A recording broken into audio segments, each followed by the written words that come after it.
All right, we're live. Shelf Space episode 18. And 18. 18, yeah, we're adults now. And we got, as always, we got Charles live from Montreal. Hey, everybody. We got Gina from Toronto. Hello. And we've got myself, of course. I'm from Edmonton, where it snowed today on April um, 27th, and It that's just the snowed way today? it snowed today. And Jeez.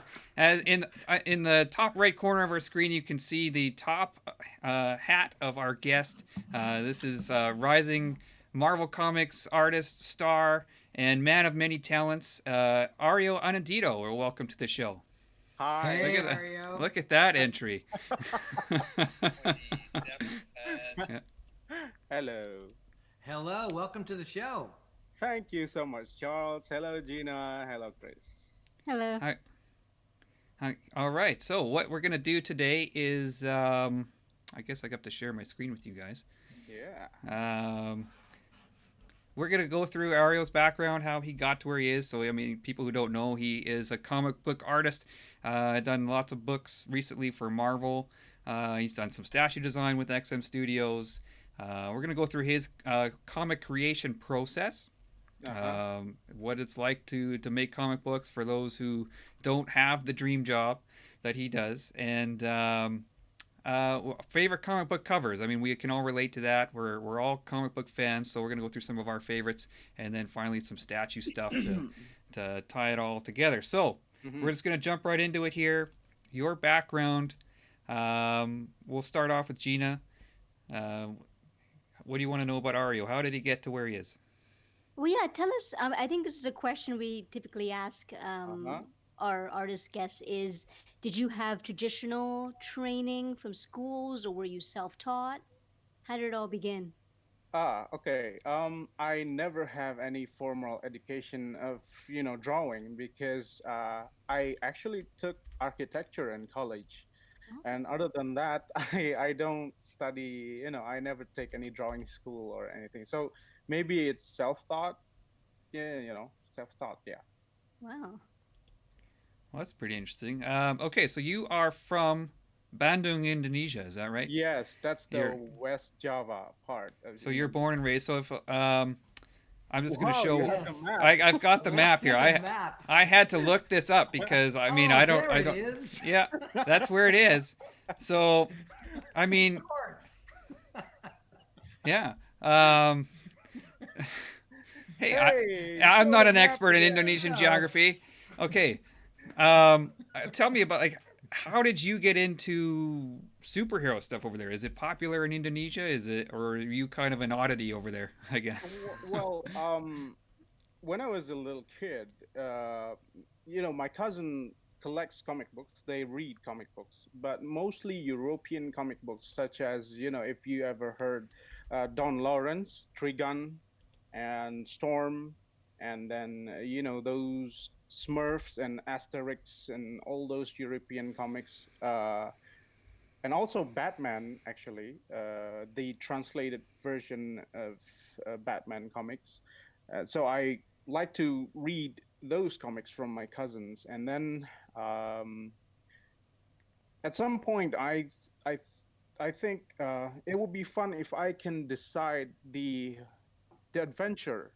How the heroes react and where he's going and stuff like that. So I at that time I decide like, okay, I think I want to be a comic artist. I think I want to draw comic books, but it's so hard to learn from European comics because the artwork is too complicated. And not until when I was like in the third grade of elementary school, which is probably the system is different, but the third year of elementary school, I was exposed to Japanese comic books, which is Dragon Ball and all those Mm-hmm. things. And then I start, drawing, replicating the drawing, from Dragon Ball because it's easier. And then after that, I got exposed to the Marvel comic book, the Uncanny X-Men by Joe Mad, which is in 97, 96, 97 ish. And then I started to just dreaming of, to be able to make comics for those companies. Yeah. So That that's how you taught yourself. It's sort of by just like replicating what you were seeing in these comic books, and is that how you sort of really began to sort of hone your craft? Yeah, when I was a little kid, I tried to replicate the way the Son Goku, the Dragon Ball main character, and how, when I was first reading it, the Goku character was still a small child. It's not the all fighting, so it's still a lot of adventures where Goku goes, under the sea and flying with the clouds, and so I took the essence of that adventure and started making my own comic book. But it was like, like any other little kid, I bought a drawing book, the one without the lines, and I start drawing my own comic. And my first comic is called Fruit Man. Basically, it's like strawberry with eyes and mouth and nose, and just going through the forest and fighting the enemies, avoiding fire and cliffs and things like that. But yeah, yeah, that's my first comic book. Fruit man. You're primarily a self-taught artist. I You guess so.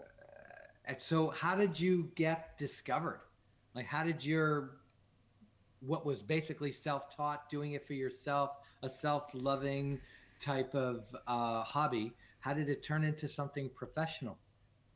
Well, when I was uh wh- wh- when in 70 and no 96 and 97, I started to read the Marvel comics, right? The Uncanny X-Men by Joe Mad.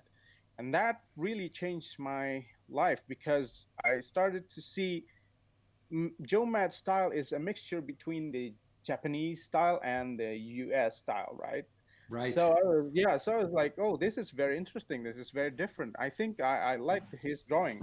I never tried to replicate Madureira's drawing, but somehow it stuck in my head, and so I can draw with his style. And then I keep practicing, and then I decided that I want to be a professional comic artist later when I graduated the architecture school, the college. And while I'm still in the college, I like to send my artwork to Previews magazine because they have the Star Artist of the Month section, which is, basically displaying all those artists, amateur artists. We can Undiscovered. undiscovered artists, and put they actually displayed two of my artwork within a different year, of course, different month, I think. Fruit man. So not Fruit Man. Oh, okay. The first Follow the one. adventures of Yeah. Strawberry Man as he chases Yeah, down the evil yeah. pair. The first artwork that got accepted is Psylocke. I draw Psylocke. Oh, And okay. then the second one is the Joker in a straight jacket. So that those two artworks really made me, feel the confidence that they like my work. But the thing that actually changed my life was when I go to Singapore in 2009. The guest artist was Brian Bolland. Oh, You know wow. that that master. And of course, I joined the queue because I want him to sign my Killing Joke book, right? And the queuing is so long that I passed my own booth, and then I remember that I bring my portfolio, and I told my friend that is in the booth, and can you hand me my portfolio? And then I queue, and it's my time to meet Brian, and then I ask him to sign my book, and uh, and then I told him, Mr. Brian, I also draw. Mm, I'm an amateur artist, and would you see my portfolio? Would you, just browse it and take a look at it? And he said, of course, sure, sure. And he took my portfolio, and I thought he's just going to do a fast browsing, just formality, just to make me happy. But no, he really took his time. I mean, the queue is long, the lines are long. behind me, but he's like taking his time to see and uh, just looking at my artwork. And then he called his manager. He said, "Have you seen this?" And then he just closed my portfolio and gave it back to me. And he said this words that I will never forget for my entire life. He said, "I don't know how it works nowadays, but I think you should work for DC." Wow. Those short lines Pretty Wow. cool. Pretty cool. means a lot for me. I mean, I am nobody, and I was like, my friend told me that, okay, Ario, you can draw. Your drawings are good, and I appreciate them when they told me that. But coming from the guy who knows the industry, who's been in the industry for so long, and who created a wonderful artwork, he told me that, and I was like, oh, really? So it gave me a boost of confidence that if Brian told me so, then he got to be right. And that was in 2009. And then in 2012 I finally get into DC and made two comics for them. Yeah. Excellent. Which books were they? It was Red Hood and the Outlaws. Right. Were they backup features, I think? Yes, number 10 and 11. Yeah, exactly. Well, congratulations on that. That's the way it starts. One person just needs to tell you, you're doing good work. This looks professional. Keep it up. You're going to get discovered. And it gives you a couple extra years to hang on. So Yeah. congratulations to you. Thank you so much. Basically, I owe my career to uh, in the industry, two people. The first was Brian Bolland, of course, who told me those words, and the second one is Katie Kubert from the Kubert family, because she's my first editor. She's the first person in the industry that really have faith on me that I can do what I am doing right now. So those two people from the industry, really, I owe them my career. Maybe Brian doesn't even realize that he he utters those words to me, and maybe he doesn't even know me still. So, What? but he definitely he has a really big influence on me. Well, So since so that have you time, talked to him since then? Well, I haven't been able to meet him, and I don't know. I don't have any of his contacts. Um, I sent my friend request on Facebook, but he hasn't approved it. So Well, hey, well, I'll yeah, we he got to does make that happen. You occasionally. got to make that happen. Yeah, Yeah. he does occasionally do cons, so you never know. You yeah, could meet yeah, him one yeah, day. yeah. I could. What's really interesting is that since that time, you've done a lot of Marvel, Oh yeah, right? pretty. Yeah, yeah, Chris, yeah. do you have some of the stuff he's done for Yeah, we'll Marvel? get into that in the next segment here. I got a whole bunch. We got a whole bunch of his artwork, some inks that he's done, and stuff like that. But before we move on, I just want to. You mentioned you are a trained architect. That's what you went to school for. So I just wanted to show your comic museum. So just so people Oh, can. wow. I mean, look at this. Hey, this hasn't been constructed yet, though, right? No, but No. will it will? Yeah, Yeah, it it will. will someday. And Ario is a man of many talents. As I learned today, he's got his own Yes. IMDb page. Yeah, He well, is involved in the, yeah. I starred in several movies. Yeah. yeah. What So did you I mean, do? It has you up as like some kind of, what's the word? production designer. Production designer. So Yeah. is that tapping into your architectural background, or what were you doing on that film project? Well, basically, there's several movies that I've been doing, but that IMDb page is definitely not updated. No, yeah, that's an old one. Yeah. yeah. But I've been doing like probably 5 or 6 movies in Indonesia. But basically, my first job in movie is the concept artist, basically making the concept art for several key scenes, which Oh, is so kind of you're talking like storyboards type of thing? now. I'm about to tell you the differences. Ah, It's quite rare for a movie to have a concept art. Normally, a movie will have storyboards, but storyboards are mostly about technical, where you put your cameras, how the angle looks like, and stuff like that. But concept art is more of a tone and manner and how the movie feels.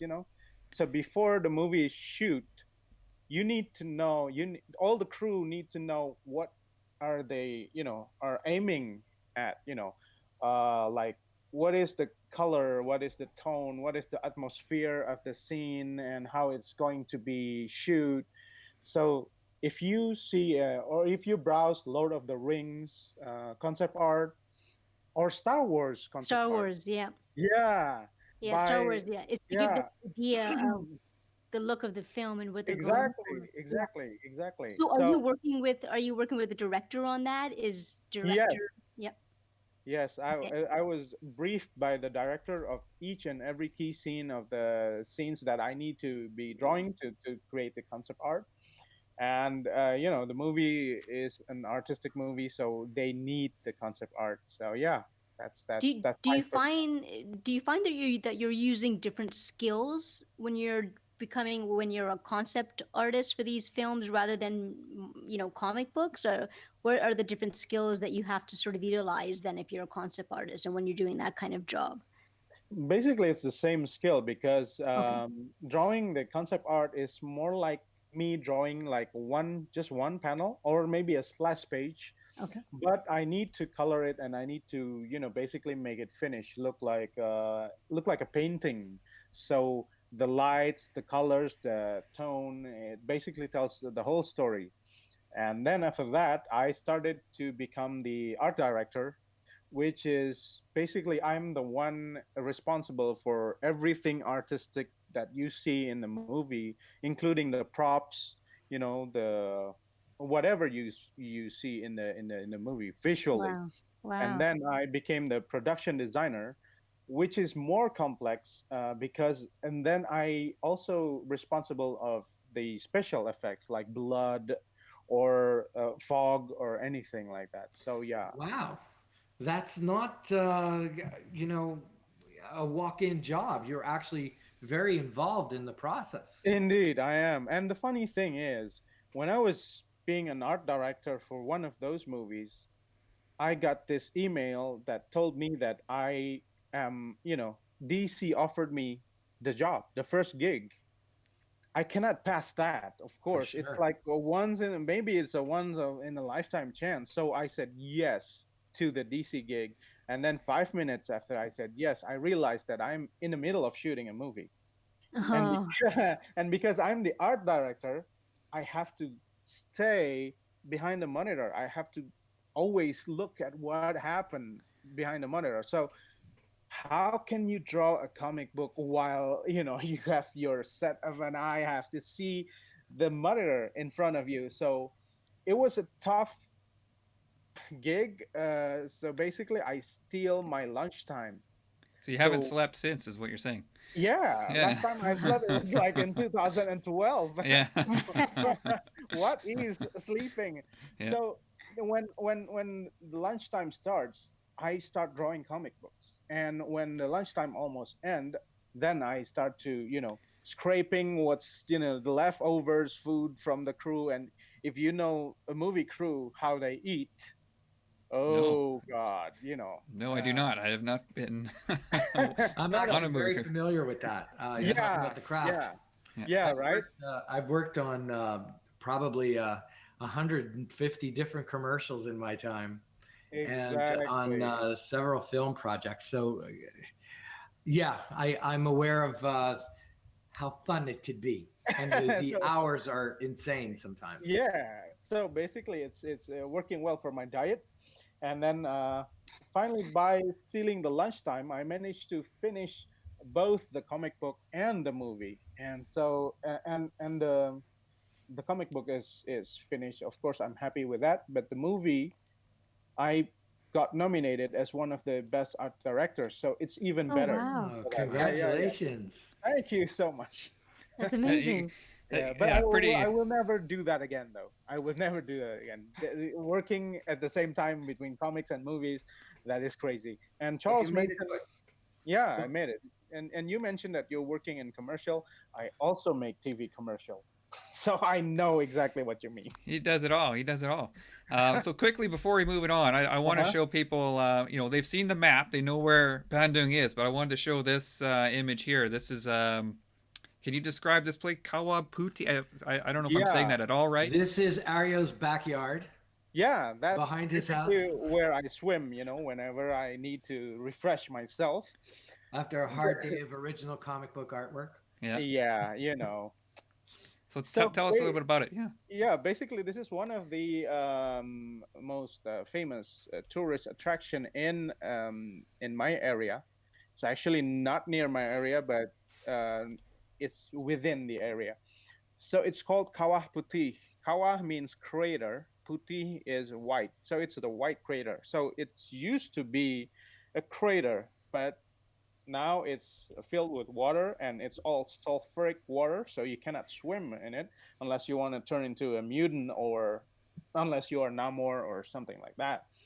But it's really good, and the surroundings is amazing. And I think if you visit that place, you feel like you're in the middle of Lord of the Rings, place. Swamp Thing. Yeah. So Yeah, I was gonna say that is literally the dead pool, right? Deadpool, Yeah. literally the Yeah. Deadpool. Yeah, You yeah, can't swim in that. So, okay. So we're gonna move on to the creating comic books. Uh-huh. This is kind of your main focus of your career at this point, I believe. Yeah, Uh, that and singing. Yeah. and singing. That's right. I forgot to mention that. Um, so, creating comic books. I mean, I guess I'll start off. How do Sure. you get how do you get assigned a particular book? Like, do they pick it for you? Do you have any input into which books you want to work on, or tell us a little bit about the very start. How do you get assigned? Um, you mean how do I get the title, or how do I get into Marvel? No, I mean, like, what do they come to you and say, okay, we want you to do Hulkverines #3, or do you I go to see. them and say, I Okay. like to draw so and so? So the first time I got I passed the Marvel test, the five The page test. tryout. Yeah, the tryout exactly. They offer me like, oh no, they asked me like, Ario, what is your favorite Marvel character? And I said it's the X-Men, always the X-Men. And then the editor told me, okay, we got this book called Wolverines. Would you want to draw it? And I said, of course I want a Wolverine. And I got to draw the characters that is related to Wolverine. But after that, I never pick any title. They always pick it for me. So I I can just say like, hey, my favorite character is Gambit and Deadpool. Would you like let me draw those characters?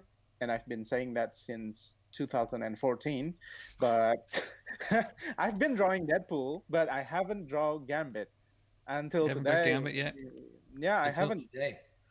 Yeah, well, yeah, until now I haven't. But if you see, clearly, if you have sharp eyes, I put Gambit in basically almost all of my comics. Like someone's wearing a t-shirt or something. And No, no, no. He's actually there.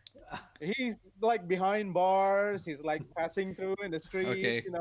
He's Uh, there. So I'm gonna have to look. I'm gonna have to look through. I've got a few of your books here. I've been throwing some artwork up here. Here's a Deadpool that you did, yeah, and a Star Wars annual you worked on as well. That was my Uh, first Deadpool. that one there, that was your first Deadpool panel. Or, Yeah, yeah, yeah. In 2014, I was so happy when I managed to draw Deadpool. Yeah, and cool. Star Okay. Wars. Okay. So let's say they say, okay, we want you to do Hulkverines or Mm-hmm. Wolverines or whatever series it is. Uh huh. From there, what's the next step? You get the script from the author, or who gets you started on the books? So actually, this is what happened on each new assignments. They're going to ask me. We have this title called Hulkverines, which is about this Weapon Age meet Hulk meet Wolverine, and the deadline is and blah blah blah. And if you're interested, then I'm going to send you the script. And I said, oh, wow, of course I'm interested. And then the next email, then they will send me the script. It's going to be like 20 or 30 pages. And the next step is I'm going to start working on the thumbnails, which took me probably maximum a week because they usually give me like 5 weeks to draw everything. So the first week is going to be thumbnails and maybe back and forth about the revision and whatever. And then after it's all approved, I then start to work on the actual page and just try to survive finishing it and, you know, according to the deadline. So you're doing the penciling and the ink Yeah, the as penciling and the inking. right. Yeah. Now some artists just do pencils. Just sort of correct me if I'm wrong, but some Yeah. artists just do penciling, some just Yep. do ink. Hmm. Can you explain to everyone Hmm. why there's a difference? Why some artists may just do ink? Why some artists are just better? I remember I was at a talk with Uh, Jim Lee. He did this yeah. presentation. I was there, and he was explaining how he had a ink artist that Inker. Yeah. yeah, Scott an inker Williams. that he worked with. Yes. So Scott. he said, yeah, and he was saying that he just does the pencils, Hmm. but his inker would do it way better than he can ever do it. Yeah. So there's definitely a distinction. Can you Uh-huh. explain what the distinction is and why I guess inking is a bit different and why Yeah. that's a different skill? That's a very good question. At first, I hate inking. So I don't want to ink my own stuff because basically it's you know, redoing my own lines, right? Right, right. And for me, it's going to be very boring, to repeat my own lines. But that was before I know the art of the inking. Inking is a different kind of art where you're not only just put some ink or marker on the lines, but you also add the thin lines and the thick lines on the edges The and finishing touches. yeah, finishing touches, so basically those that cannot be done by pencil. And at first I don't want to ink my own stuff, and but the funny thing is, in my earlier works, like in my DC work and in my Marvel work, I submitted pencils and they don't hire any inker. So basically they just color over my pencil. I don't know why. Maybe Okay. my friends told me it's because you have a very clean line art, so you don't have to ink it. But it's different, of course. It's rough, right? And basically I start to ink my own stuff because when you start working as a professional, you don't have plenty of time to learn something new.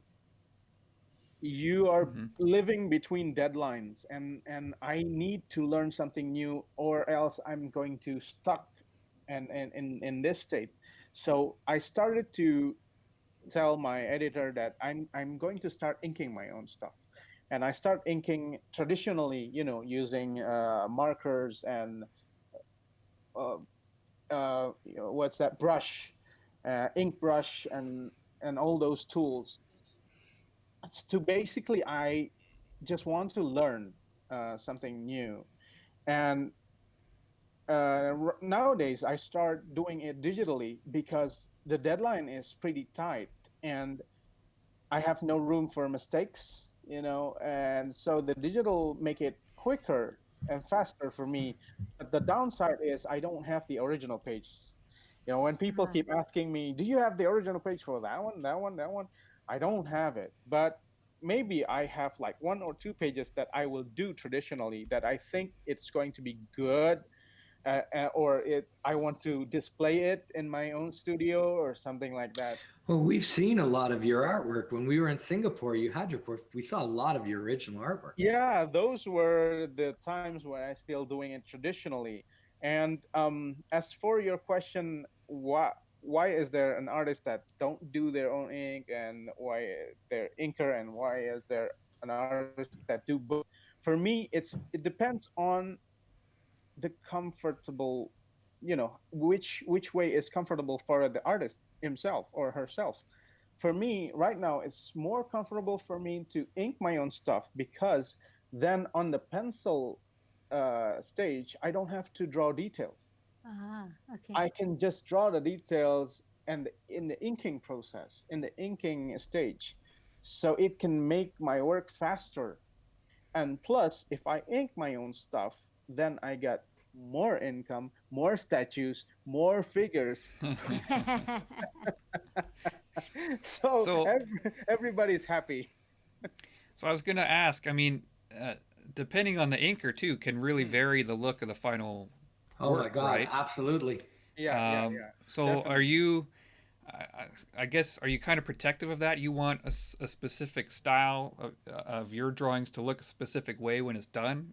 Is Well, that why you choose to do the inking, or some of the reason, yes, because I think I know how to ink my own stuff, but I'm also open for any inker to ink my stuff. Like in the extermination, uh, I just do the pencil, and the editor picked an inker for me to ink my stuff, and it's different from what I usually do, but it's kind of fun to see other people's ink on my pencil. So basically, I'm open to any options. is It's that fine. this one here?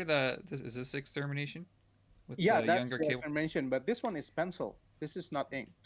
Oh, really? Okay, so that's Yeah, pre-ink. Okay, yeah. This is Oh, before it it is it got. pretty looks clean. I thought inked.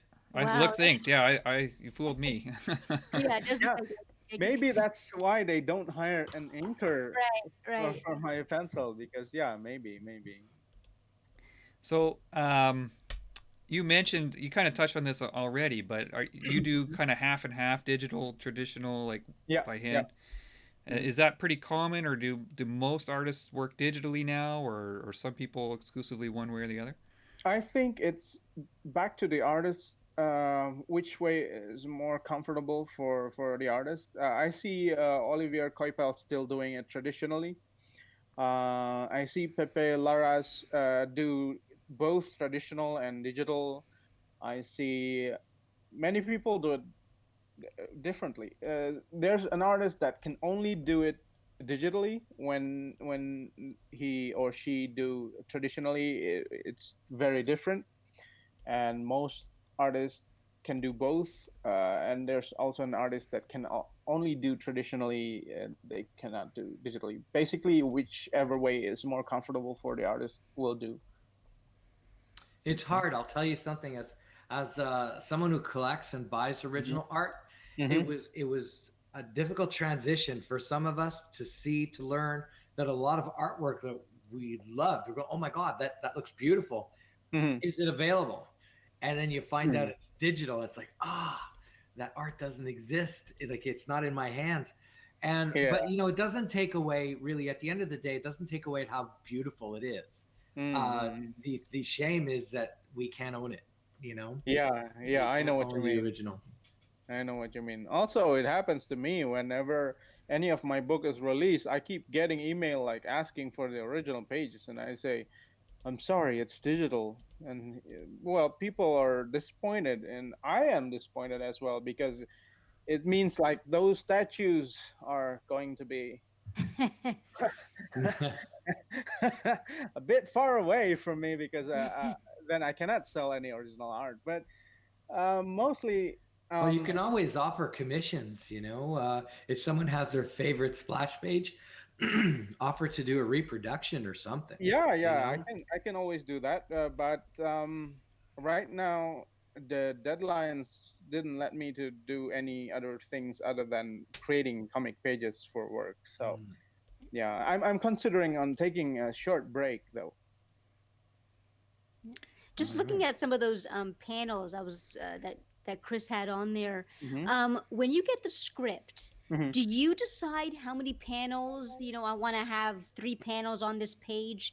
Is that a creative decision that you make? And The panels are already there on the script. they're already there. Okay. Yeah, but It'll only say in this happens in panel one, this happens in panel two, yeah, this happens in exactly. panel three. Focus on this, have that in the foreground. Exactly. Right. But in some special occasion, I might have suggestion or changes if I think it will be better. Like in Hulkverines, I think the newest Hulkverines number 3.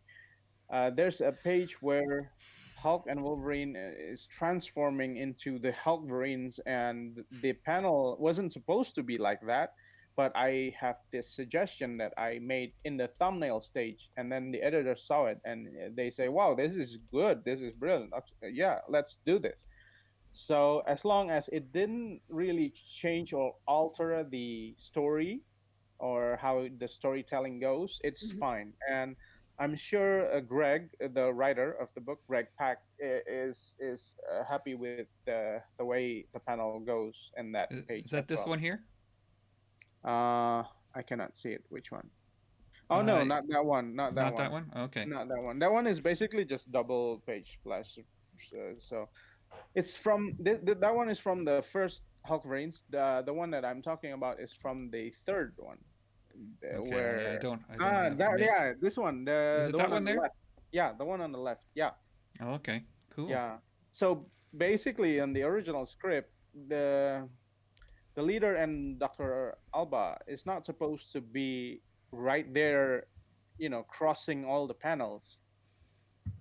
But I decided to make it like that because they became the viewer of the transformation in front of their eyes, and I can show the reader both the transformation and their expression when they see it. Yeah, Hmm. that's terrific. Yeah, Thank just the way you, it's thank split you. that way, the way that it's split that way. It's just Yeah. Yeah, how So was it working with Greg Pak? Because he's done a lot of great stuff.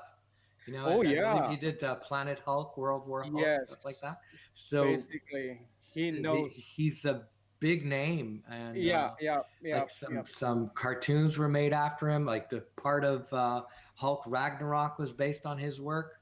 Yes, yes. So what's it like working with an established writer like that?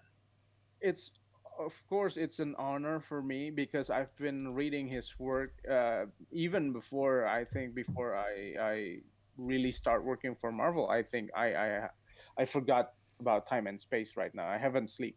So anyway,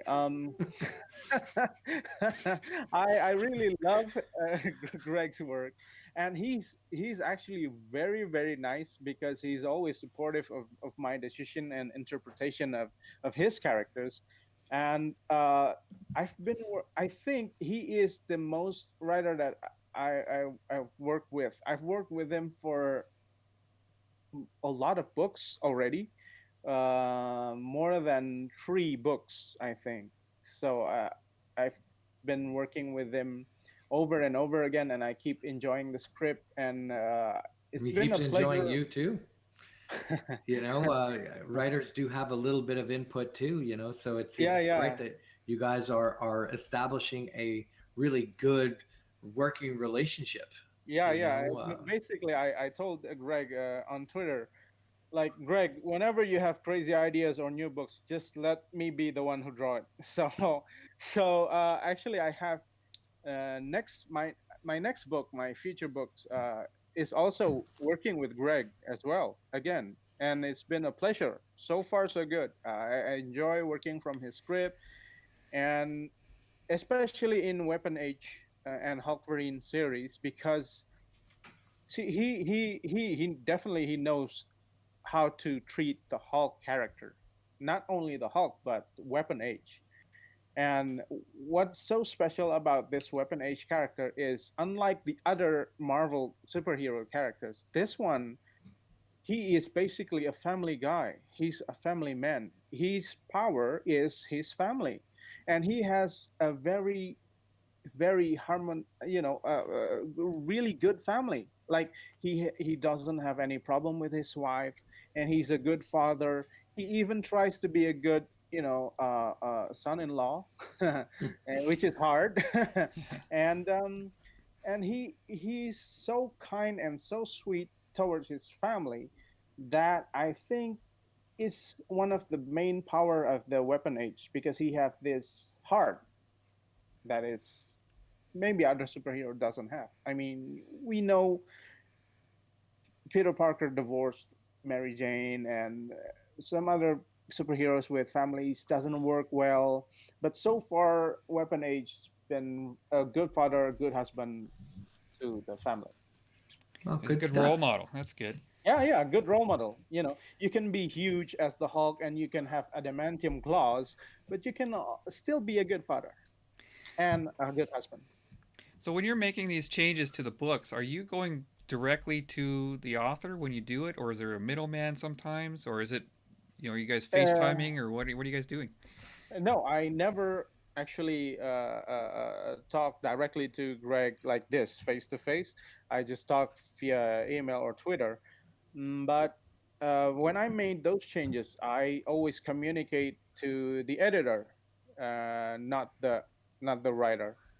Yeah, Okay. yeah. He will definitely told the writer, or he will make or she will make a decision that is better. I mean, the editor, of course, have the sharp judgment of how the panels should be. That's Hmm. their expertise. Chris, Yep. can I bring up some of the other books that he's worked on, Yeah. or Sure. was Go that a ahead. segment? Yeah. Go ahead. You've worked on so much stuff. Like I had to write it down because I didn't want to forget anything. We have Venom, Space Knight, Yeah. Inhumans, Yep. Hyperion, Secret Uh-huh. Empire. I think you were working on Secret Empire when we were in Singapore. Yeah. Yeah. Right. Yeah. I seem to remember. I probably should, but we didn't give any spoilers at the time. So, You have you sharp know, memories, Charles. yeah. I So, remember he put "sang" in one of the pages. yes, Oh I think that's yes. supposed to be a secret. Yeah. Sang But nose. so here you are. What's interesting working with Marvel right now is they seem to be always testing new ground, like Venom Uh-huh. Space Knight, for example. Uh-huh. Uh-huh. There's nothing to say, oh, that's like the Venom Space Knight from there was no Venom Space Knight 4 years ago. So Yeah. how do you take a character to such new ground? You know? Well, basically, I think I can speak for all artists around the world. Basically, we are a dreamer. We always imagine things, and it definitely makes things easier when you imagine, like, imagine I'm Venom, and I have all this symbiote around me, wrapping my body, and then I go into space. Would the symbiote change to adjust the space environment and things like that, and how it's going to be, how it's gonna it's basically a fun journey to draw your dream and your imagination.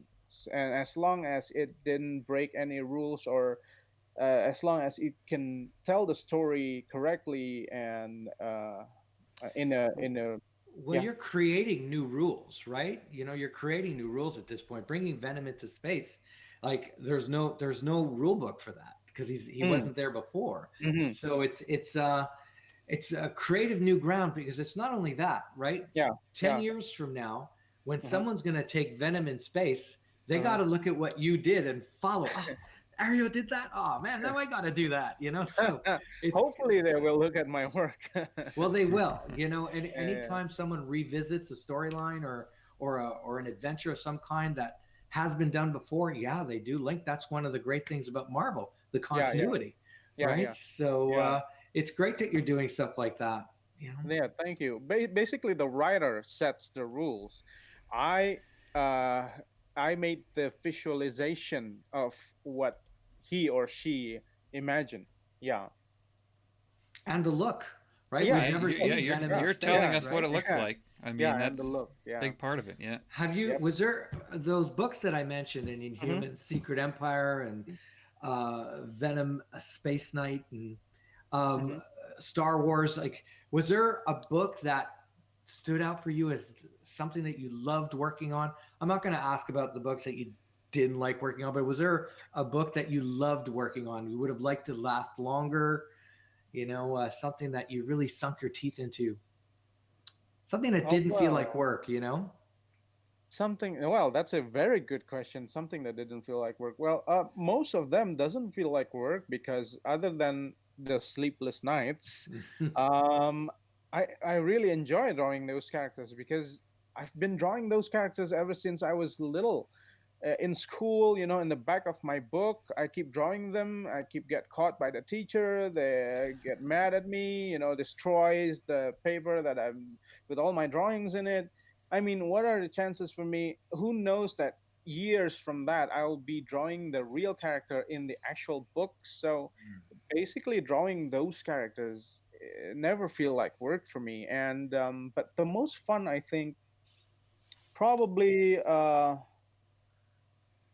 one of them is the Uncanny Inhumans, because I got to design my own robots, like big robots, like Pacific Rim or Power Right, right. Ranger robots. I designed that robot.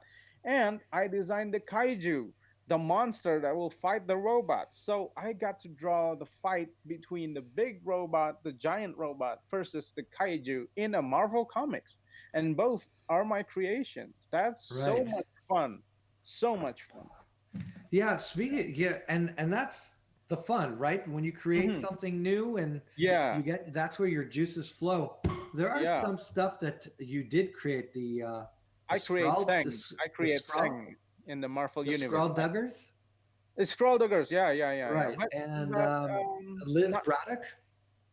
I mean, not like not these are. Go ahead. what what Braddock? Liz Braddock. Does that say something to you? Liz Braddock. Which character is that? Which Uh, one?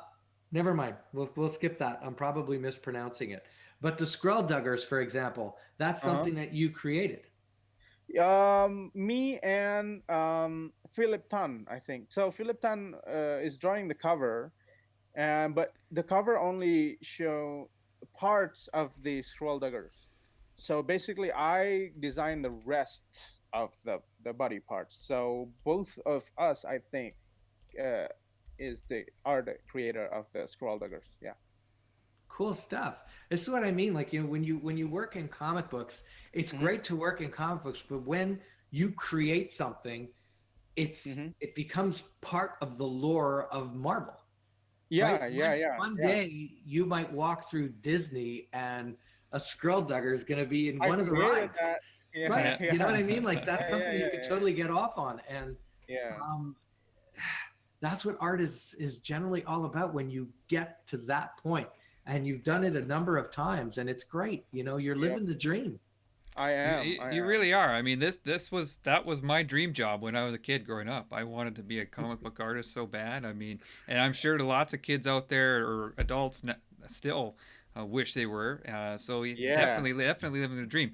I mean, I think we could talk about on this topic for forever, Yeah. but we're gonna move on here. I want to talk about some of the inspiration that you had. Uh-huh. I know for me, part of what I love about comic books is just walking through the comic book store Oh yeah. and looking at the cover art.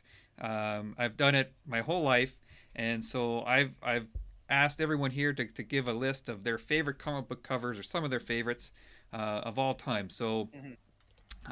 I'll start off with mine. I'll Okay. just give a quick. I got five here that I'm going to show real quick.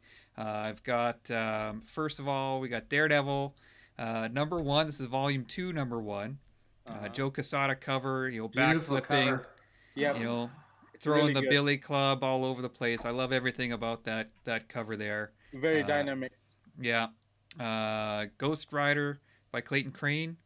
I love this one too, and similar with the chain kind of flowing all over the place. Uh, very cool cover for me. I like both of those. This is one that the Predator number two. This is the first Predator Nice. series. I remember this comic. It was hanging up on the wall in the comic book store when I was a kid, and it would cost $15. Highway Okay, robbery. uh, you know what?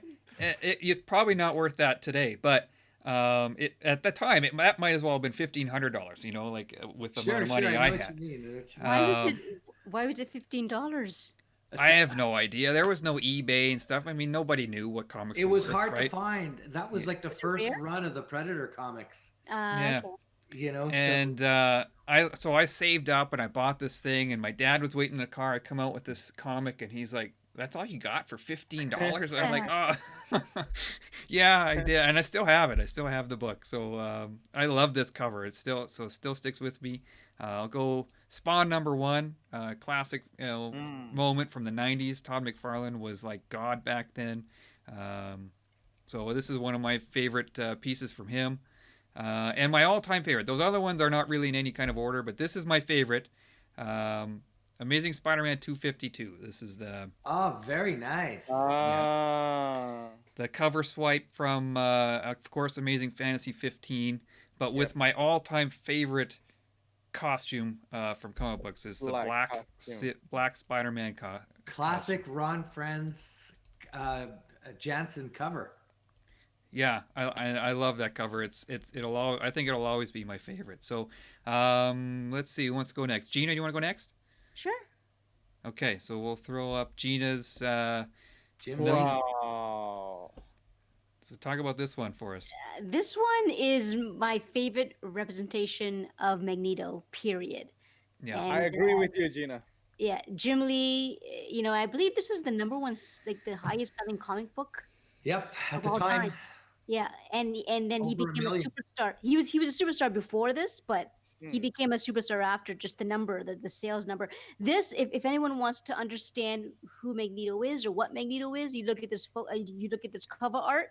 It says this is Magneto. When people always Awesome. want to say who do you believe, Magneto or Professor X, and if you're on the Magneto side, you show them this cover and go, I will follow Magneto. You look at this explains him. He's determined.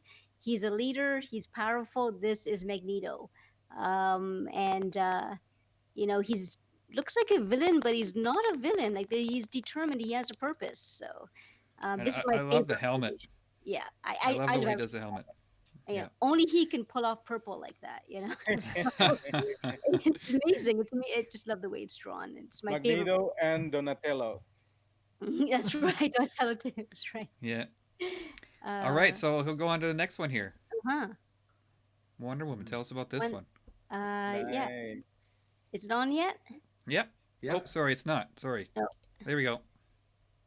There we go. So Adam Hughes, I think it's Wonder Woman 184. This cover, I just love it. It's basically the Wonder Woman from the past meeting the future or meeting the present Wonder Woman. If you see this in person, the cover, it has that sepia old newspaper look. It's done perfectly, better than what this photo can show.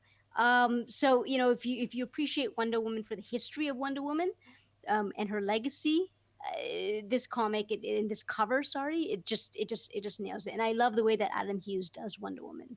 One of the best. So all the cracking and stuff, that's all intentional, right? That's the way it's supposed to look. And if you see it in person, it looks like a 1940s Wonder Woman. It's just it's done really, really well.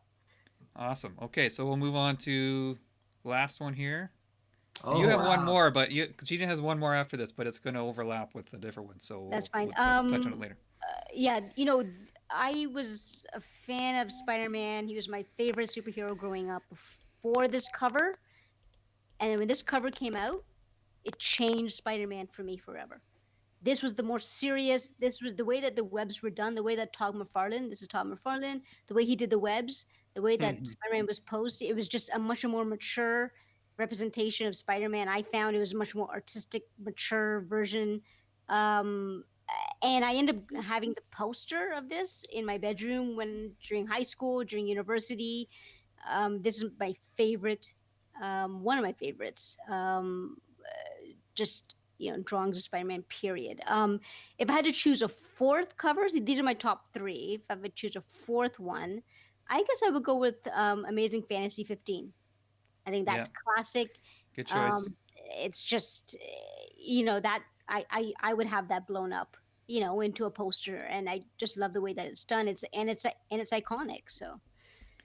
Yeah, that Spider-Man series from McFarlane is just a classic, really. The first one from that series that I got was number 5. I don't know if you remember that one where he's breaking through the wood and his mask is half ripped off and he's got hair sticking out. And no, I don't remember.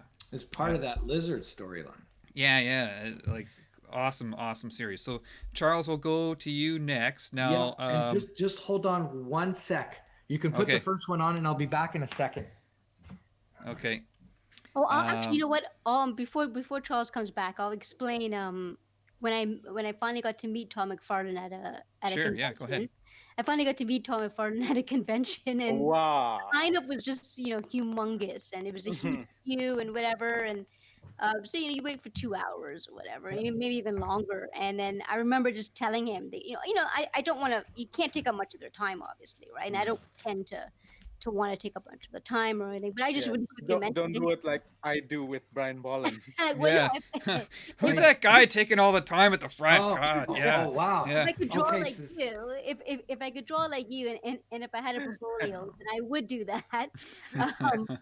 Um, yeah, when I did meet Tom McFarlane, I did get a chance to mention that that cover is what really transcended Spider-Man for me, and that I had that poster I had the poster of that in my bedroom. That's what my motivation was through organic chemistry and all through calculus and everything. That's what put away all that math, and that's what gave me inspiration, and that's what sort of gave me it was more of a creative outlet for me to look at. Todd So McFarlane's a good Cool stuff. Alberta boy. yes. I gotta- Yes. Okay, so Charles, I don't know which order you want to do yours in. So You're you want to going start with this from one? 5 to 1, so that works for me. This Okay. is Wonder Woman wraparound cover by George Perez, in my opinion, the definitive Wonder Woman artist.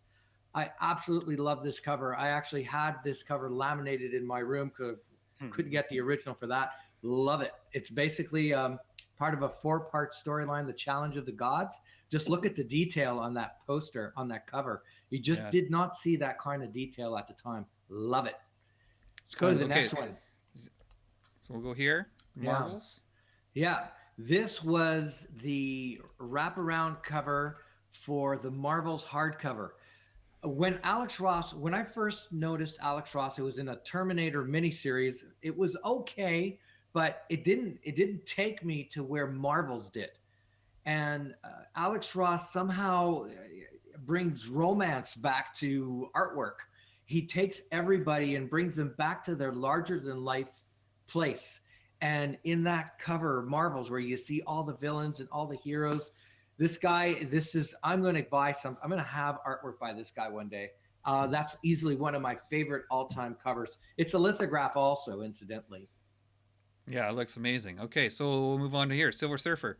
Silver Surfer by Joe Jusko. I love this cover. I tried to buy it off the original owner, and he refused to sell it to me. Oh, I no offered kidding, yeah. I offered to pay him more than what he originally paid, and he said no. I ended up commissioning Joe myself years later, and he did a Hulk for me. Are you a Joe Jusko fan at all, Ario?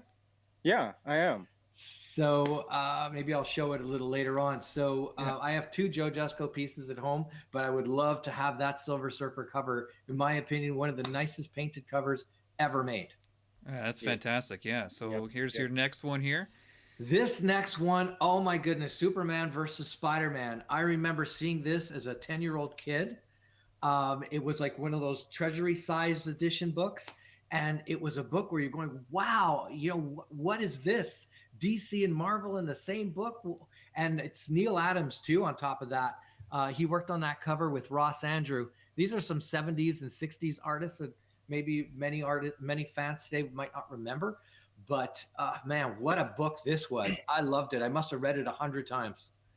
Yeah, worlds collide there. And then is this your number one? This is my number one, and I'm going to explain why. This is my number one because this was really one of those times where you look at a cover and you're going, I have to read this story. I have to know what happens inside. I've never seen a cover where the hero looks so utterly defeated, Yeah. And I brought something here. That's why I stepped outside the room. Like, I love this book so much that I got it signed by Stan Lee, the writer, Wow. and John Hold it up a bit. Romita. Sorry, There you go. Stan Lee and John Romita, Nice. the artist. And incidentally, this is John Romita's first Spider-Man comic book. Not the first time he drew them, but it's the first time in Spider-Man. I also brought something here to show Gina because she said this was her favorite cover. This is Fantasy 15, Awesome. signed by Stan Lee. Nice. Awesome. So I met him. When was he in Montreal? 2010, something like that. And there he is. I signed it right there. And That's beautiful. I do not have this graded intentionally because I want to be able to take it out.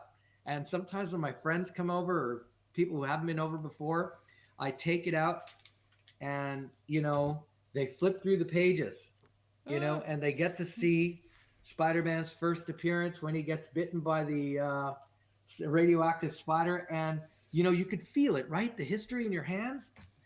And I love this stuff. I'm older than you guys, maybe not by much, but I've lived and loved this stuff my entire life, and it's incredible that after all these years, it still gets all this excitement out of me, like I'm an 8-year-old kid.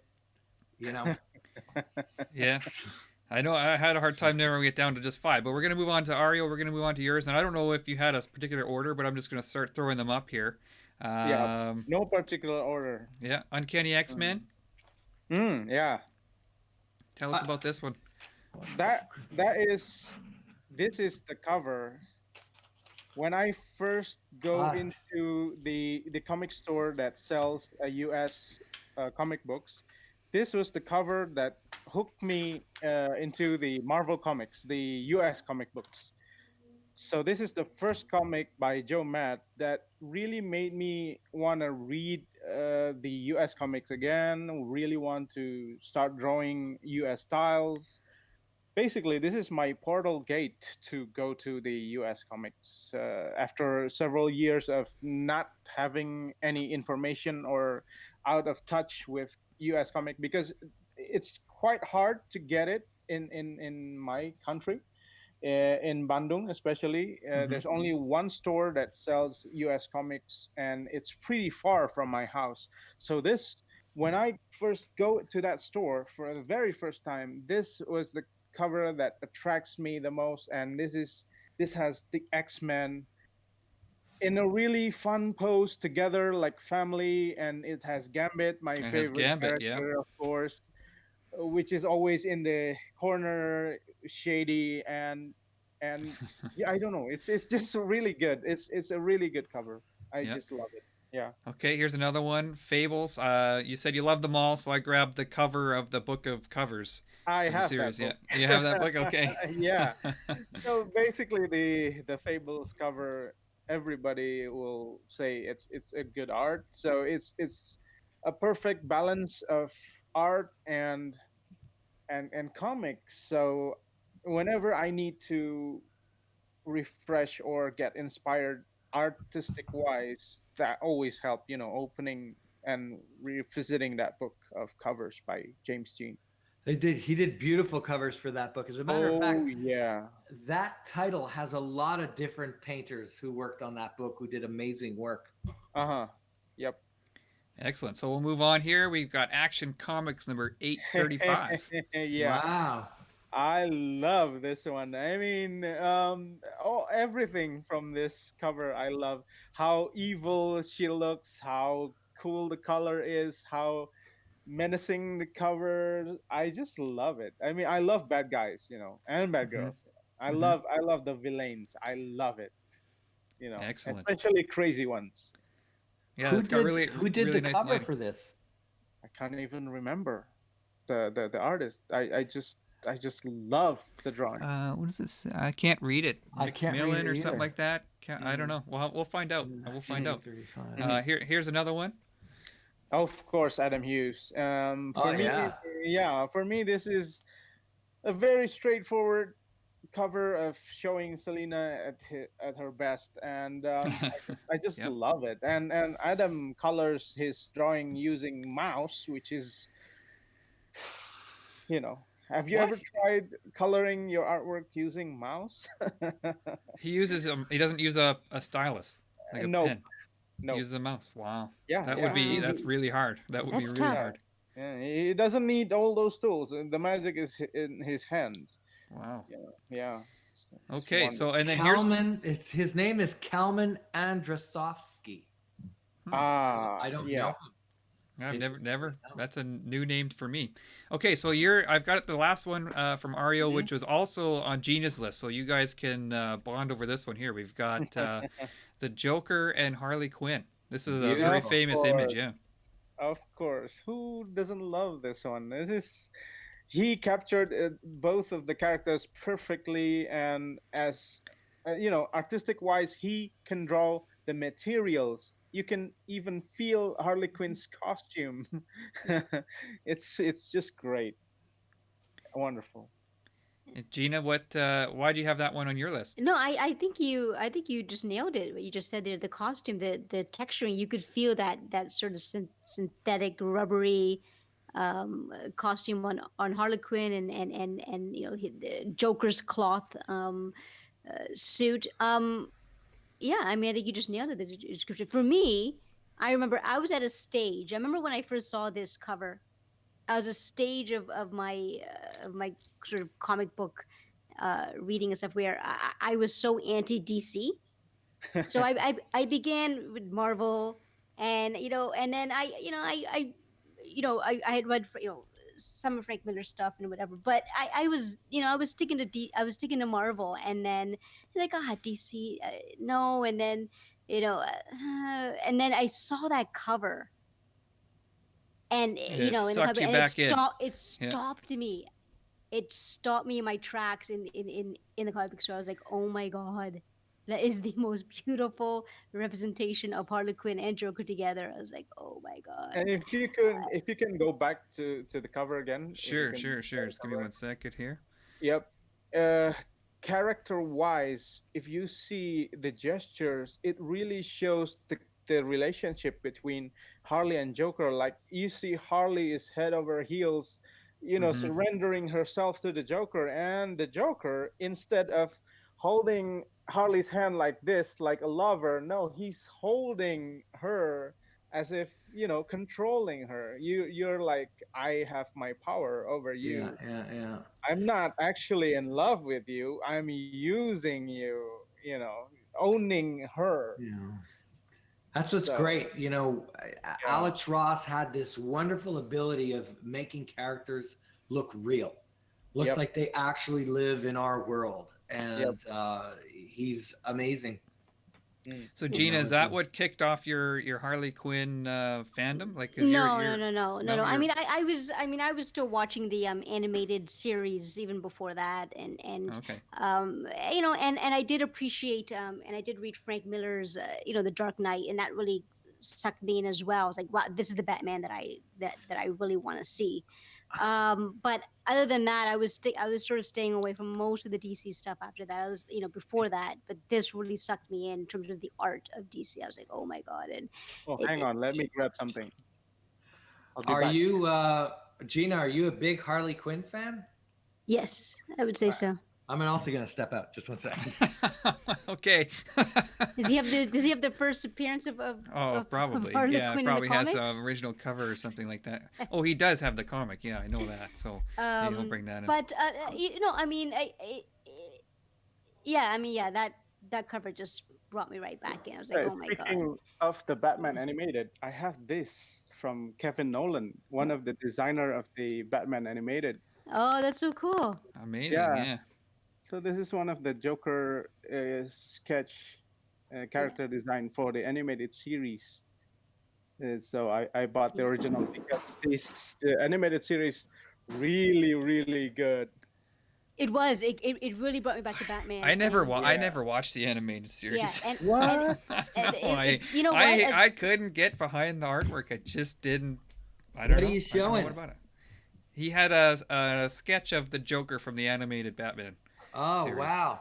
The Okay, I'm one going to show off too. by Oh, wow. Kevin Nolan. Yeah, Very cool. Yep. one of the Cool character stuff. design. Yeah. Ario, I was lucky enough to commission Bruce Timm. A Nice. few years ago, I got a Batgirl and a Black Cat, two different ones. Very, very cool. But Gina, in the spirit of showing off, recognize this? Yep. I don't know if you can see it. This is, can you see that? I can't see the And second one there. Which one's that? I can't. Can you that's bring it closer? number one of The Harley Quinn. Dodson. Is that her Oh, like a cool. standalone series? Yeah. And I'll just show one more. Do you recognize this one? What this one is? Yeah. Is it graded? Yes, everything I showed you is graded. I can't see the grade. This Give us is the grade. 9.4. the first Yep. Harley. All right, That's I'm gonna awesome. stop because I Cool. I've been looking for the graded first one of Harley graded 9.8. It's just way out of my price range right now, man. is it 9.8 or nothing type thing? For that one I want 9.8. I'm looking for that for 9.8. But it's skyrocketed in the price and ever since her popularity. So. Well, there are but- two things you can do just very quickly. So, if our viewers are listening in, what a lot of people do is they'll buy a 9.4 or a 9.6, they'll have it pressed and they'll get it pressed. And a lot of times it comes back a 9.8 after that. That's true. That's true. I'm too scared to do that. I've I've got done it. I've got a few books that I would like. I got a Daredevil #1 that could probably, if it had a chance to get a 9.4, but I don't want to risk going down. That's different because the paper is a little bit more brittle. Yeah. Whereas something like this, it's hard to find this in bad condition, So, but the newer stuff, the paper is more durable and it can survive the pressing. I've had stuff opened up, signed afterwards, even after it was graded already. I had it opened up and signed, sometimes by two people, and it came back the same grade. So, it's only in front of the artist and the writer for like a second, and then it goes right back to whoever's going to be grading it, CGC or CBCS. It's kind of cool to get the stuff signed. We're lucky they come to our conventions and Yeah. Anyway. I have a few of the comics signed, like the Todd McFarlane, Spider-Man #1 there. I have that CGC. I have that one signed, and I have Cool. So I have a few of them. So the comics that mean something to me, personally, whether it's because of the art, the story, or the character, I would go for like a 9.8. That's just me.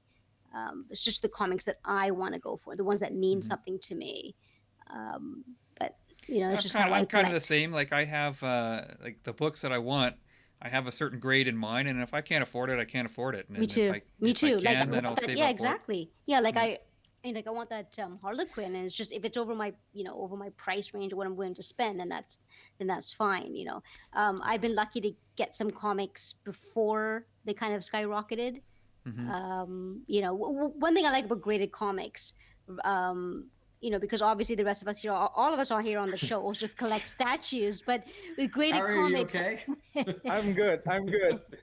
but with like graded comics, I mean, like a 9.8 is a 9.8. You know what I mean? So, in terms of keeping its value, and 9.8 is 9.8, or 9.6 is a 9.6, and blah blah blah. So, there's less of a gray area. So you mentioned statues. So Ario also works on statue design. So we'll move on to that topic next. So you have done several statues for XM, and you also worked on one for HMO, I believe, right? But we're going to focus on XM today. That's what I have most of the images of today. So we've got one that didn't really go anywhere yet. I'm going to show it. Lady Sif, we'll start off with her. So the statue did get made, but it never really. I'm not sure what happened to it. I believe it got approved too, right, Ario? I think so. Yeah.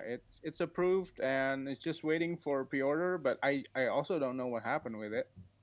Yeah, so that's interesting. But let's go on to one that has gone up for pre-order and is out there now. The Joker. Yeah. You mentioned this is one of your first characters that you drew that kind of got you noticed. So tell us about this design. How'd you come up with this? Yeah, so basically after Beta Ray Bill and Lady Sif, XM offers me to do a 1/6 scale of DC characters. And of course, the first character that popped in my mind is the Joker, my favorite DC characters. And They don't give me any restriction or whatever that is in terms of the design and designing it. They just ask me to use the recent costume, so it's not the purple traditional costume of Joker. So, and I said, okay, fine. And I always imagine, in designing statues, I always think of, I'm a statue collector, so what is the Joker statue that I want to have as my own collection? And I always imagine Joker have this large, robotic version of clown robots that can wreak havoc in a city or whatever he is, wherever he is. And when when the robot come up from the underground, he opens his mouth, and then this tiny small teeth robots is clattering around and exploding, and it all plays in my head. And when I send the concept to XM, they're very happy with it, and when they send it to DC, it get approved right away. So basically there's no revision or anything like that, so it's just got approved right away. Well, this is classic Joker. I mean, you went back to the history of the character, Yeah. where his machines were a personification of him. Yes. When we were in New York City, Chris and I were interviewing Brian Tan, and we went through the 1/6 line statue, 1/6 scale Mhm. statue, Mhm. and each and every one told a unique story, unique to that character. And you did an amazing job on this Joker. I love it. Thank you very much. I love it that every aspect of that statue cannot go on any other statue. Yeah. There's no part of that statue that can go on any other character statue. And that's what makes this wonderful, because most of the time you see Jokers standing on whatever, and it doesn't have the same creativity, the same imagination. Whereas over here you have the laughing gas, the chattering, Mm. the laughing mouths, the smoke bomb, the laughing bombs, and it's really well done. And I see Thank this you. one doing really well. Yeah, Uh, yeah, I've heard that as well. so you mentioned Beta Ray Bill, and I completely Yep. skipped over that one by accident. This is the first one you did, right? Is Yeah, the this your first one I did. Yeah. Yep. first ever That's statue where we go. design? Hmm. Hmm. So how did that character come up? Was he a character you liked, or they just said, "Here, we have this guy. Do you want to do it?" um it's funny thing is, it's he's the first character that's been offered to me, and I read his the comic a long time ago, and I don't know what the character's doing right now, but I basically based my design on the old comics that I read. And yeah, he's very fun to design, because you got to draw the heroic pose of, incorporating the Stormbreaker to the character, and also drawing a large Surtur face as the base. Mm-hmm. It's fun to design, yeah. But originally, I want the Surtur to be bigger. Yeah, well, I want to ask you about that later on. How you consider what you're designing, but we'll get through to another one that you did Mhm. that I think all three of us like really love the statue, Absolutely. Wonder Thank Woman. you, guys. Yeah, Wonder Woman. So, what do you want to know about her? Well, just how did you come up with that story? Did they give you any direction, or you mentioned you pretty much have free reign on what how you want it to look? Well, at first we discuss, and I come up with so many ideas of the Wonder Woman statues. And at first I want to make um a very dynamic statues of Wonder Woman with her lasso around her. And I actually draw a few enemies, maybe one or two of the enemy's troops sticking to the lasso, as if she's, whipping, and they're like, um, got thrown away. Mm-hmm. But in order to have it in structure of the statue, they need to be sticking to the lasso, and maybe the lasso can be built from a strong material or whatever, so that the enemy can stick to the lasso, and it has the levitation, levitating trick, but it is too complicated, and it take a lot of shelf space. So we decided to keep it simple. And after so many discussion, the XM people asked me You to. when you say XM people, are you working with Martin specifically, or are you working with Sang? Who are you working with? No, I discuss with Stanley, and Stanley discuss with the creative guy. So he's basically the middle guy between us. Uh, Oh, yeah, it's not and direct. no, because Stanley kind of jealous if I get to talk to the other boys. He, Ah, I he see. wants I to see. keep me for we won't tell himself. anybody you said that. Yeah. He wants to keep me for himself, and and so in the end, we come up with a simple design that shows her in a very heroic pose, with all the rumble and the defeated Ares, and the the rubble from the it, Olympus, yeah Olympus. Paradise Island. I Yeah. really like your choice of costume here also. Ah, You didn't go with the traditional, swimsuit. You went with her warrior garb, and it looks so much better that yeah. way. Uh, the XM people direct me about the costume. They Yeah, it's specifically want me to draw. Rebirth. Yeah, that costume. Yeah, it has to So be Rebirth. That's the yeah, style they have to stick yeah, with. exactly. Another, interestingly enough, I mean, you do most of your work for Marvel these days, but XM's getting you to do almost exclusively DC characters now. Another DC character, Green Lantern, and this is one that's got me really excited. I love Green Lantern, Uh-huh. and this one, he's actually doing a construct that other than a fist. Yeah. Thank goodness. Yeah, so something very, very cool. Is that like how did you come up with that? Was that kind of the goal, like do something a little bit different out of the box? Yeah, we discussed about this one, and basically we want to make him as badass as he can be, and Mm-hmm. It's like a one-man there's army. yeah, there's a lot of previous sketches for this one. I even at one point make Green Lantern in his armor, from the ring. Basically, he's forming an armor, because I remember we never saw any statues with him using the armor, right? Mm-hmm. um, but I don't know what's the consideration in XM, but finally we decided that okay, let's draw him, showing off his powers in a planet base or something like that, and make him as badass as it can be. And so I was like, okay, let's do hardcore then, and we end up with that, which is Well, pretty hardcore. I think so. Wow. It's an Yeah. awesome It is. It statue. is. It is terrific. Yeah. I mean, I'm all of Yeah. really these statues, all of them have been so well received. Now, I'm not just saying that because you're a guest on our show, but I mean, the Wonder Woman. I think all of us. I think Charles and Chris. we I think love it. Yeah. we're all so enamored with that, and this Green Lantern here. It's terrific, and the Joker. I think just listening to all these comments and about it on social media, it just seems to be a home run. Thank you so Yeah. much. Well, Well, basically, just like comic works, statue is also teamwork. So it's all those minds of those creative people of XM and me. It's teamwork. So well, yeah. you're so identified in this 6 scale line of statues. It's not just one or two. You're doing like almost all of them, it seems.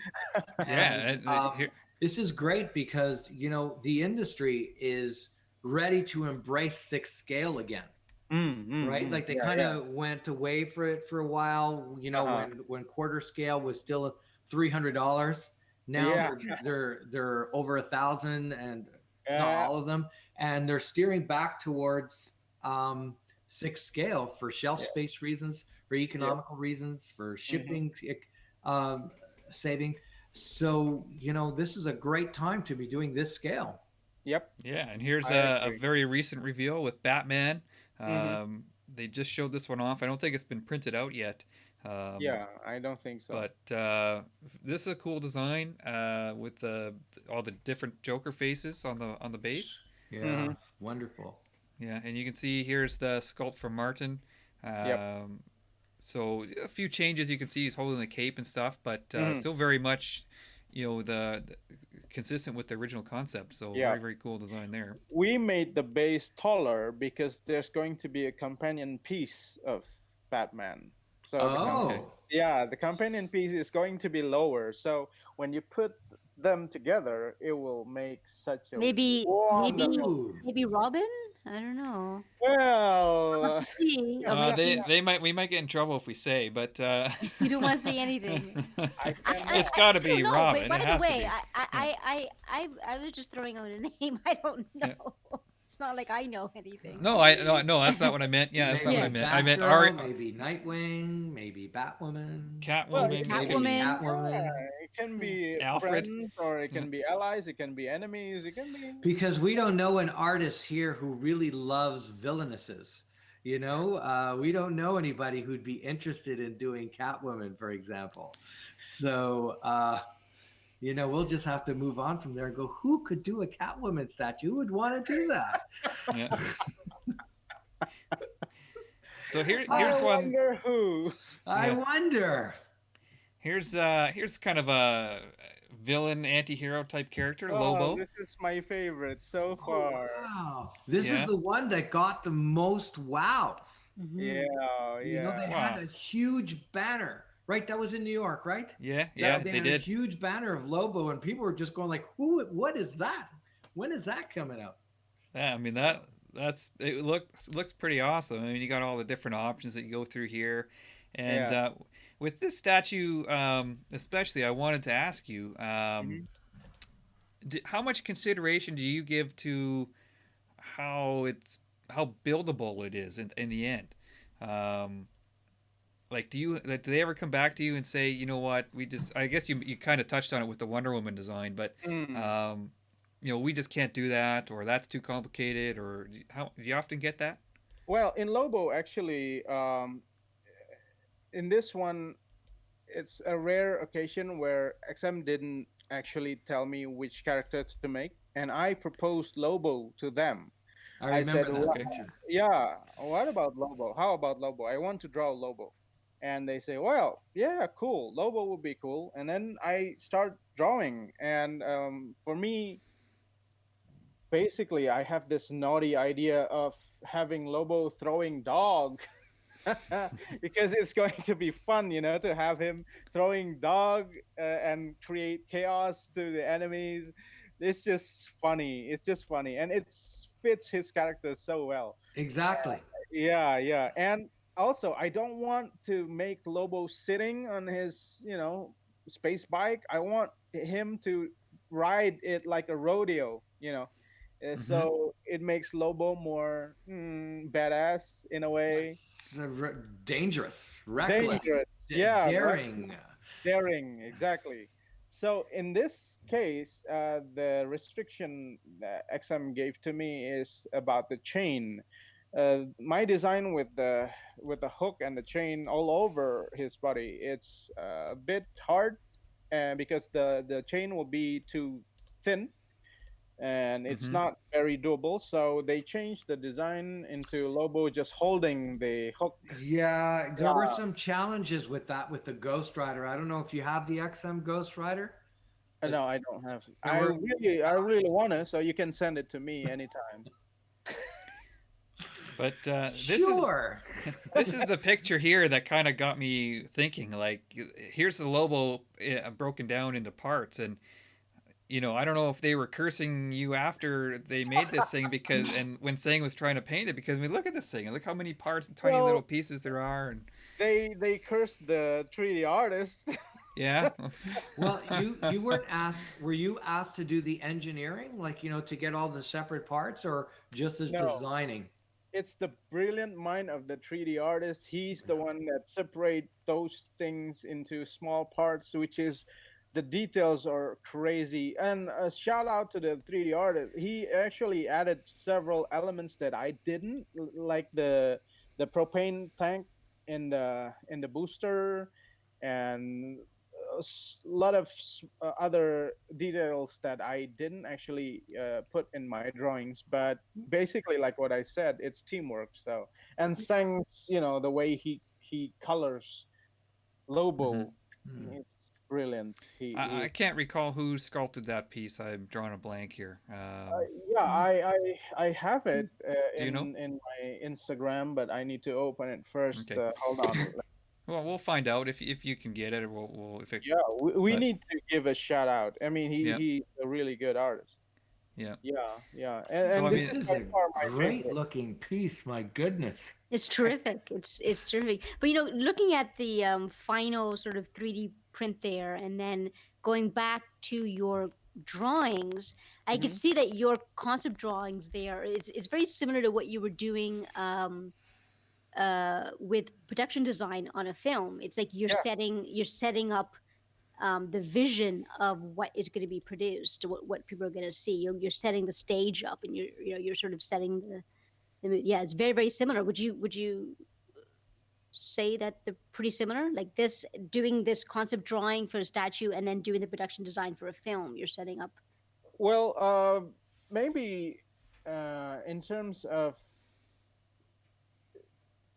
I think it's I can say it's a little bit different because Okay. in the statue I always design it with these things in mind, which is if I want to have a statue, what kind of statue do I want to have, and plus it needs to be realistically buildable, realistically to be a real object, and uh, it needs to be interesting and it needs to be buildable. As an architect, that's also what I have in mind. I don't want to put Chris in trouble yeah. uh, if I Well, made the it, design too hard. well, I was gonna say here on the bottom right, you got a structural system plan. I mean, most architects don't think of stuff like that. That's We don't interesting. care, man. Can- That's an Yeah, inside joke. Yeah, architects like to have these floating beams and stuff with yeah. no columns. We want to create as crazy as possible. Yeah. But back to the question, and when I make concept art, I always put on more into the feel, more into the feeling. So Okay. sometimes it doesn't have to be very realistic, as long as everybody who see the drawing, the artwork, can feel exactly what I want them to feel. So Okay. maybe I can put like for instance a magical fire in it or something like that, just to make the feel. Gotcha. Yeah, but Yeah. in terms of statue design I can't do that. It has to be more practical. The It statue has design to has to be be more practical. exactly, And exactly. so you explained it really really well. So with the movies and your art direction with movies, you could be more set the mood. It doesn't have to be as precise. Uh-huh. Statues, it has to be more precise. It has to be more practical. Yeah. Which one do you prefer to uh, work on? because because you have your background in architecture, so yeah, maybe statue design, do you prefer? I don't know. I don't actually, I don't have any like, I always, the reason for me to do all these instead of focusing on just comic books is because I found it as a different worlds. All of them, the movie, the advertising commercial, the comic books, the statue designing, all of those are different worlds that I can enter anytime I feel like I want to, because I got the experience are very different from all those things. So whenever I got, one thing that is dangerous for every artist is that they are bored. When Hmm. they're bored, they got stuck. When they got stuck, they don't do good work. So And in then order, they start doubting themselves. exactly, that's what happened. So in order prevent that from happening, I decided to do a lot of things, which is for me, if you know Doraemon, he has this magical doors where he can go whatever they want to be, wherever they want to go. So all those things for me are my magical doors. So whenever I start to feel like I'm stuck in comic, I then move to designing statues. And whenever I feel like I'm stuck in that, I move to the movie works, and then I move to the commercial works, and then I move to. And sometimes when I feel like going crazy, I start putting my vampire mask and then start to sing. So it really helps to do all those things, because people can say I'm crazy, whatever, but in my line of work, I get to draw a guy from another planet throwing his monster dogs, so nothing is actually too crazy in my field of work. So yeah. That's awesome, man. That's I great. really think you're living the dream. Like you Yeah, must be so happy with where you're at and what you get to do in life. I mean, awesome. I'm very happy because with this line of work, I got to meet you guys. I got to Hmm. go It's and true. That's got to be one of the highlights. Yeah, Was wondering how long it was going to take for you to mention it. it's only been about an hour and a half. Yeah, we finally got it out of him. well, you Uh, don't take me back for that. yeah. It's and shout out to the sculpture of Lobo. It says here Alfaro, and the name is Alfaro. Ribeiro? Is it I Alvaro think Ribeiro? so. I Is that think right? so. Yeah, Alvaro Okay. Ribeiro. Yeah. Awesome. He did a great job. I mean, that's a fantastic looking piece. I think it's coming up soon from XM. It was on display at the new Thailand toy store The funny thing is, open. because I live in Indonesia, I don't get to see my own statues. I never even see the Joker in real statues. I haven't seen it. Lobo, I haven't seen it. And not only that, but people do get to have every single Marvel comic books that I made before me. Oh, Well, So I will Get a get it. prescription, a Yeah, subscription. I'll mail them to you. Yeah, I can pick them up and I'll mail them to you. yeah, well, still, people Yeah, will have it first before me, right? You yeah. will hold it before me, and then you send it to me. The point is, I don't hold my comics when it's released. It's going to be like 2 weeks after, so I get to see social media where people go, oh, Hulkverine is very cool, and I was like, oh, okay, very cool, Yeah, huh? I don't have it. yeah. Yeah. Well, cool. Any last questions for Ario, Gina? no. I mean, I had my last question, and you pretty much summed up everything. In terms of why you like to do these different forms of art in these different departments. So, Your Charles, questions anything are last? all great. yeah. What I want to say, Ario, it's great seeing you again. We hope you come on the show next time, and we'll talk about some upcoming pieces. The You know, pleasure is maybe all mine. maybe one of these days, if Greg Pak is into it, we could interview the both of you at the same time to talk about some Would upcoming be projects. awesome. Would You be know, awesome. you just let him know. If you just ask him if he's into it, we'd love to do it, That'd be because amazing. I'll ask. talking about Planet Hulk and World War Hulk, I just want to show you. You can't see them, but I've got them up there. So I trust you, Charles. I have, yeah, I've got that. I mean, Gladiator Hulk is big right now. Charles mentioned the movie and everything, Ragnarok. I mean, yeah, that'd be amazing. But anyways, Ario, thank you so much for joining us today. You're welcome, guys. Thank you After so your much for having me. I'm honored. I'm very happy to be able to do this. yeah. Forgive my broken English. it's No, okay. no, you Oh, it's speak great perfect. English. Yeah. Yeah, thank you. Um, Thank you so much for coming.